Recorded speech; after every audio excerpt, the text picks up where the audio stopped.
Hello there, and welcome to another episode of Tech Time. Today we're going to take a step back into a little nostalgia into the golden age of electronics. Back when I was a kid, and they had the Radio Shack storefronts. You actually had a store you could go in and buy electronics tools, components, projects, which is what we all loved because you could build things and have something to show for it and learn something along the way. Now, Radio Shack ended up, I guess, going bankrupt, closing down their storefronts because they couldn't compete with the online shopping and the new era of the throwaway electronics where people don't build these things anymore. So, the other day, I had this pop up across my Facebook feed, and it looks like Radio Shack is having a little resurgence with their kit market, and I saw this and absolutely had to have it. As many of you know, I'm a drone pilot. Here's a link to my drone playlist, and I'm working currently on my Part 107 commercial licensing, and when I get that, I'll be able to fly commercially. But in the meantime, I saw this and I was like, well, that's right up my alley. It's a kit. It's a Tech Time topic, clearly. It suits my interests as a drone pilot, and I had to have it. So I bought it. Now, it comes in at a whopping $50. It's not cheap, but what you're getting for it is a tiny, high-quality drone that you get to sort of make yourself. The kit parts, really all you're doing is doing a little soldering on the motors and the LEDs. But you know, this kit is designed for 14 and over kids, and it's designed to create a fascination with the world of electronics. I don't know how many of you know this, probably none of you, because I don't share a lot about myself, but I'm going to start opening up a little more.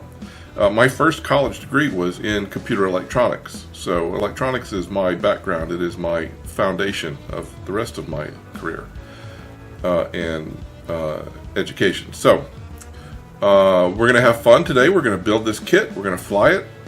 We're going to test it out, see if it's worth $50 in our opinion. So let's go ahead and get started and, I don't know, have some fun.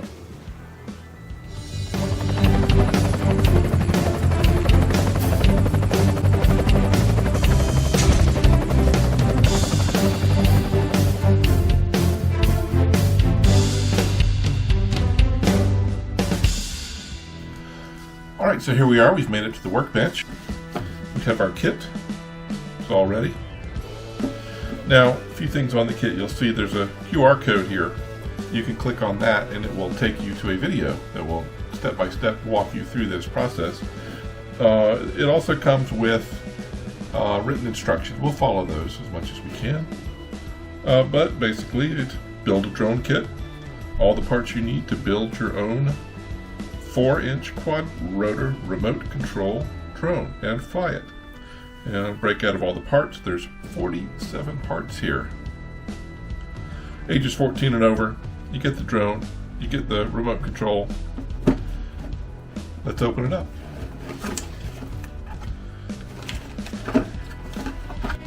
Now let's quickly walk through just a few of the initial instructions, because it's going to tell us the kind of tools we need, as well as go over the parts. And we should always go through the parts to make sure everything's there before we get started. Alright, so it says it does require tools. Of course, it does not come with the soldering iron, so we have that ready. As well as some lead-free solder, precision screwdriver kit, a ruler, and it calls for diagonal cutters. I have some somewhere. I don't use them often enough to know where they are right now. They didn't get put back. So I got some wire cutters. We'll see how those work out. I suspect that as you put the components in, there's going to be a little overhang of the leads and stuff, and you'll trim those. So worst case, I'll find some if and when I need them. we'll go from there. Now, the package contents. Well, you've got the remote control here. It's a hard plastic. Hopefully it's not cheap. You have the top and bottom of the drone housing. We have a 3.7 volt, 300 milliamp hour lithium polymer battery. Now the instructions say that this battery takes about 45 minutes to charge, and it's good for about 5 minutes of flight time. All right, we've got 3 of the motor 2s, as well as 3 of the motor 1s. It's nice that they give you 3 because that gives you the opportunity to make mistakes. We have 1 red LED. We have a bunch of 4mm screws, which is why we need the precision screw kit. We have some suspension pads. We have some very, very tiny propellers. More very, very tiny propellers. Nice that they give you some spares. In addition to the drone kit itself, I also purchased what they call a crash pack, which contains more propellers and an extra battery. So, you know, the battery is going to be hard wired in there. We can't swap it out unless it actually breaks or something. So it's not like a normal drone where you can have multiple battery packs charged up, ready to go for multiple flight times. It's 5 minutes of flight, 45 minutes of charge. That's it. All right, they call it the PCB. It's basically the motherboard. USB charging cable, and the white-green LEDs. All right, that's it for the components. So basically the next step in the instructions, well, they give you, before you begin, primer on soldering and safety in soldering. Some instructions on LEDs, noting that LEDs are polarized. In other words, they have a positive and negative leads on them. So yeah, the current has to flow in a particular direction through these to light them up. If you put it backwards, it won't light up. And so basically it gives you a graphic on the instructions on where to insert the LEDs and where to solder them. Now you have, they give you positive and negative leads and attune them to the holes you put them in, as well as the same thing for the motors. So I guess the next step of our project is to start soldering. Now we're going to be very, very deliberate with this so we don't make mistakes. I'm going to go get a cloth and put a little water on it. It's good to have a little water thing to clean the tinning off of your soldering iron in between solders. So let me go grab that. We'll heat up our soldering iron, and I guess we'll get ready to start putting this together. Now I will say, looking at this motherboard, that it may be best that this is for children because old eyes are going to have trouble with this.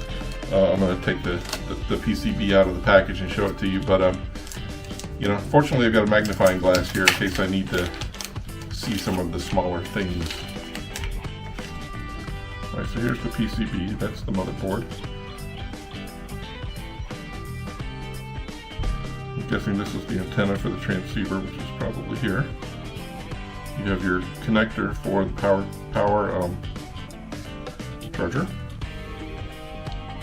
And you have these very, very tiny places to solder these things. So, first thing we're going to work on are the white-green LEDs. Alright, so you'll notice, if you can, I don't know if this is going to focus.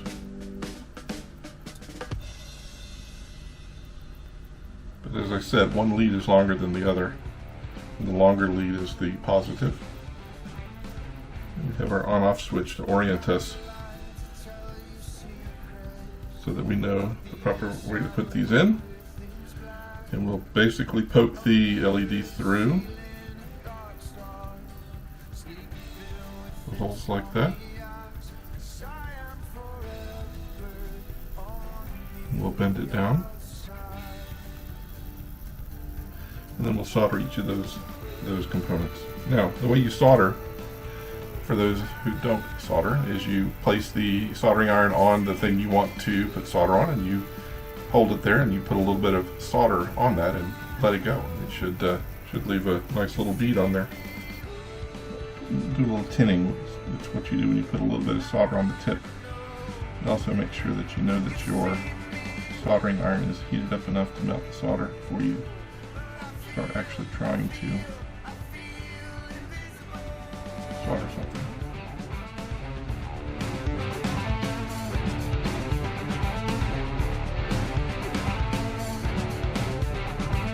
Okay, a little bead of solder there. It's very delicate work.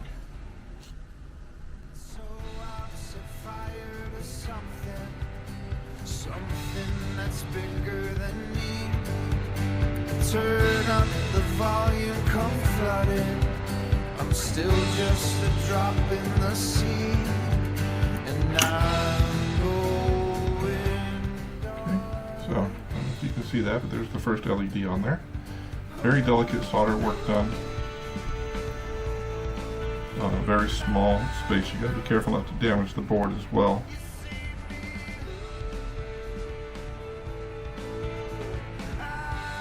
Feels nice and stable.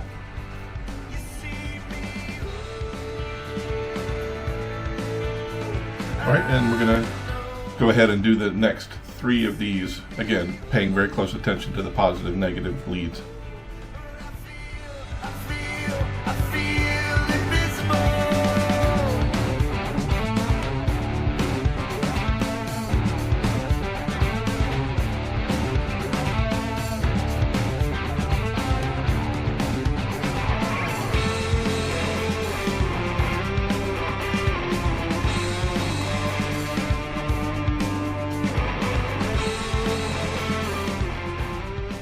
There you have it. We have the motherboard with 4 green-white LEDs soldered to it. It's good to know that I have maintained my precision soldering skills over the years, because let me tell you, you need them for this. Very small space to work in, very small beads to put on here, so this really is not something a child could do on their own, especially because they're working with hot tools, but also just the level of precision and care it needs to make this be successful as you're putting it together. So there we have it. The LEDs are on. I think the next step of this will be to put the motors on. Alright, so I just realized that we forgot the red LED. That one's next. So we're going to put the red LED on, and then we'll start working on the motors.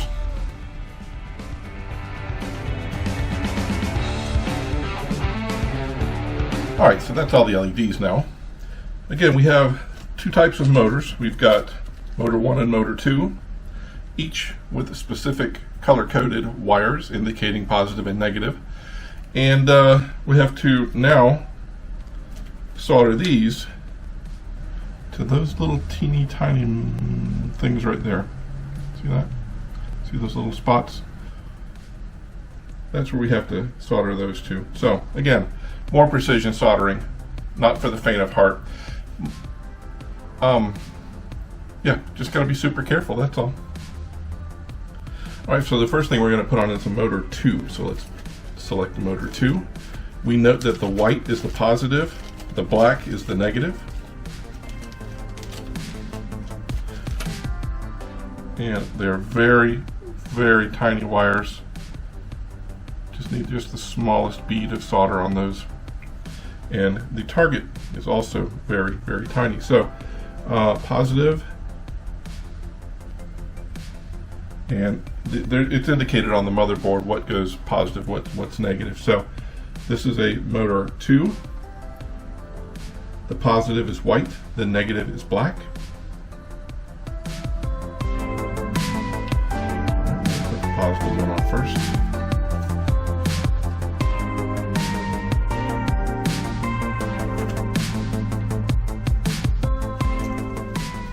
So what I think I'm going to do is I'm going to put a bead of solder on the motherboard and then heat that and go from there.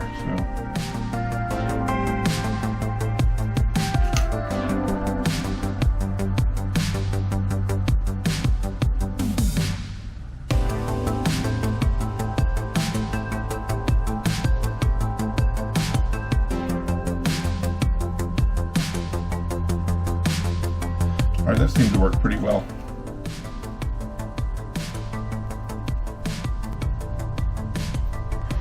Okay, pretty happy with that. Okay, so that is one motor 2, and on the next one down here we're going to put a motor 1. I know you probably can't see that. Now the motor 1s, it's interesting these motors stick together because there's a magnetic quality to them.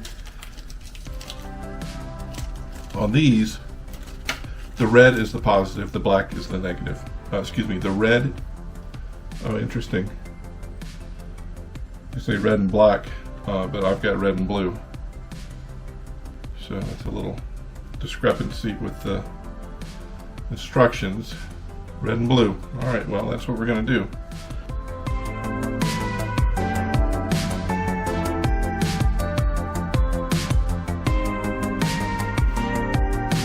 Okay, and there's a motor 1 attached. Alright, next is another motor 1. So we have these crossways, motor 1, motor 1, motor 2, motor 2, and motor 1.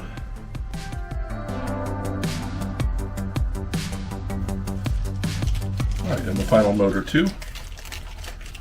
And again, white is the positive.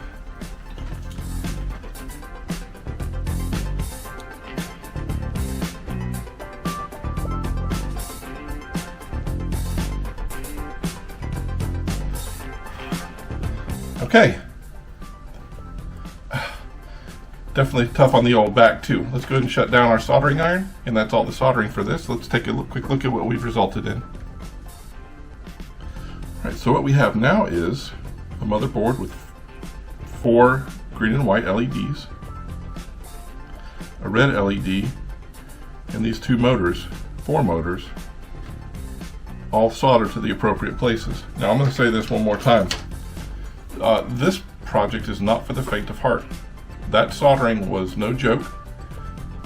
Very small places, very small on the motor ends areas to successfully do this. So you have to be extremely accurate with your soldering iron and very precise with the placement of your beads. So that being said, that's all done now. We can move on to the next one. My only concern with that is, you know, if you've got a young kid that you're trying to teach something for, this is not an inexpensive project.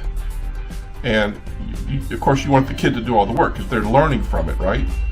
And so as you're progressing through this, it would not be out of the realm of possibility that they could actually make a mistake and mess this up. And then you're out $50 and they're disappointed, which is the more important part of this. So I guess know your kid. If you're going to do this, know your kid, know their skill set, know their dexterity. I think it's better to not do the project than it would be to create a situation where they could fail and be disappointed. So that's the only thing I want to mention about just this part of the project. With that said, our soldering is done. The next part is the assembly. We'll do that coming up.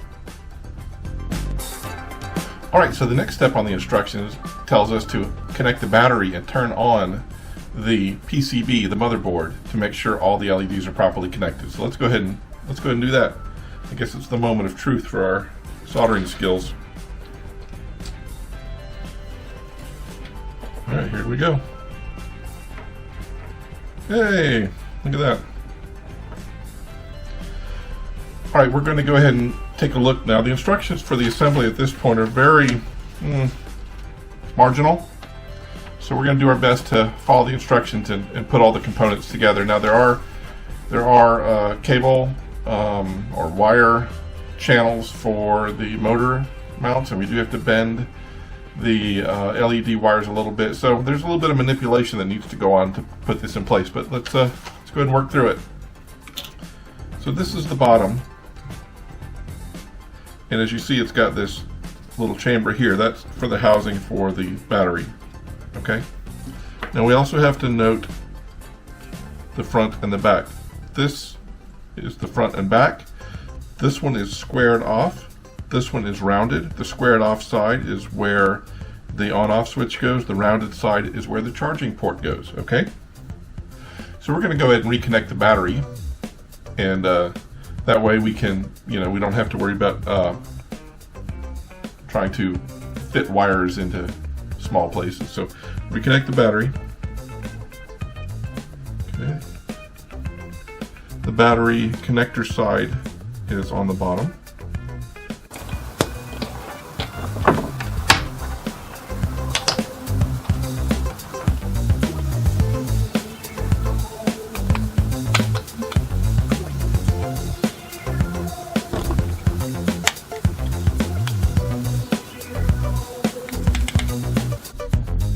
Alright, so the next thing we're going to do is put the chassis together with these teeny tiny screws here, as you see.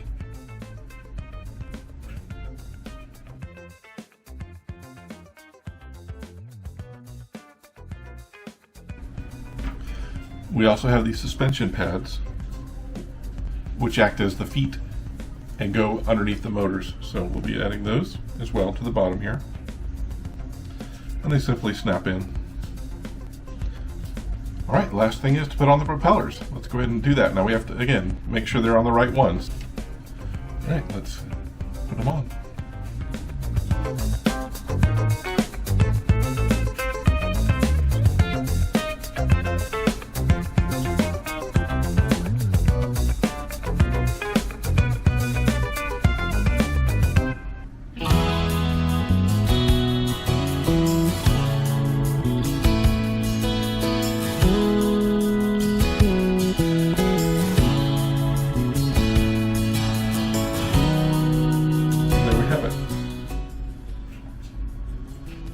One complete Radio Shack drone.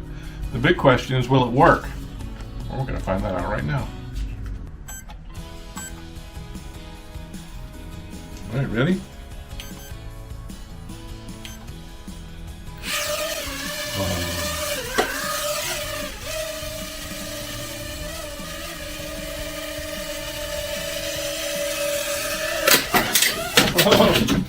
And we crashed.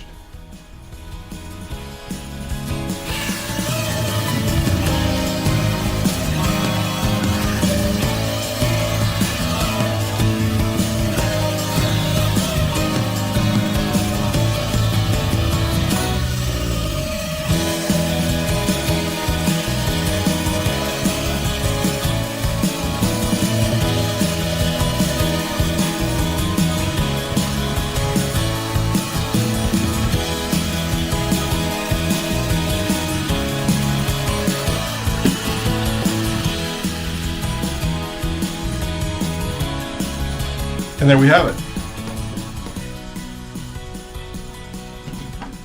The Radio Shack drone. It flies. It's going to take a little bit to learn how to control well, especially only flying at 5 minutes at a time. We're going to go ahead and plug it into charge now and probably play with it quite a bit more tonight. But in the meantime, we built it. It's pretty much as it's supposed to be. A few things are not quite exactly right. But it was fun. Certainly for a kid would be educational, and possibly frustrating, possibly could be extremely, I want to say, devastating should, this thing not come together right, because it has to be done right, or else. So, it flies. I'm excited. Was it worth $50? Sure it was. Knowing that most of the drones cost hundreds of dollars, and you're buying an experience here. You're not really buying, something that you're going to go out. There is no camera on it, so you're not going to film anything. But I'm proud of it. I made it. I made it from parts. That's what Radio Shack used to be about.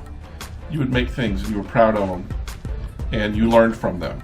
So I'm very pleased that Radio Shack is making a comeback with online sales and with their kits, because really we need some more of that in this world today. Teaching the youngsters how to do for themselves, helping them learn, doing things with their hands, keeping them occupied, opening the wonders of the world to them. That's what we need. So on that note, we're going to call this Tech Time done and a success, and I'm going to go off and play with my drone. All right, you guys take it easy, and I guess we'll see you next time. Bye now.